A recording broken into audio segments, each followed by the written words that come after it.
আসসালামু আলাইকুম। চলুন আজকে আপনাদের সাথে শেয়ার করব দারুণ আর ইউনিক একটা রেসিপি। ইতালিতে যখন আমি আসি প্রথমবার, তখন আমার একদিন কাঁঠালের বিচির ভর্তা খেতে ইচ্ছে করতেছিল। আর যখনই আমি এটা বলি একটা ভাবিকে, তখনই উনি আমাকে এই বাদামের ভর্তাটা সাজেস্ট করে আর আমি বাসায় এটা তৈরি করি। ওই থেকে আমার এটা অনেক ভালো লাগে। এই বাদামটা খাওয়ার জন্য একটু সিদ্ধ করে বা বেক করে নিতে হয়। আর আমি প্রথমে একটু কড়াইতে লবণ আর একটু পানি দিয়ে ভালো করে এটা সিদ্ধ করে নেব।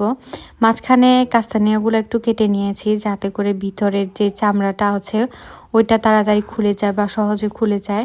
এরপর আমি ভালো করে সিদ্ধ করে এরপর যখন পানিটা শুকিয়ে যাবে, তখন এই ঢাকনা দিয়ে অল্প আছে এটাকে বেক করার মতো একটু টেলে নিব। এরপর আমি শিলে শুকনা মরিচ লবণ ভালো করে বেটে একটু পেঁয়াজ নিয়ে নিব। আর পেঁয়াজটা বাটার পর কাস্তানিয়াগুলো ভালো করে বেটে নিব একদম মিহি করে। এরপর ধনিয়া পাতা শুটকি দিয়ে ভালো করে বেটে হাতে মেখে নিব। এখানে আপনারা চাইলে একটু সরিষার তেলও ব্যবহার করতে পারেন, আমার বাসায় ছিল না, এই জন্য আমি ব্যবহার করি নাই। এরপর মেখে একদম গরম গরম ভাতের সাথে এই রেসিপিটা একবার হলো ট্রাই করে দেখতে পারেন। আমি জানি অনেকে কাস্তানিয়া ভর্তা খেয়েছেন, কিন্তু শুটকি দিয়ে এই কাস্তানিয়ার ভর্তাটা খেতে দারুণ।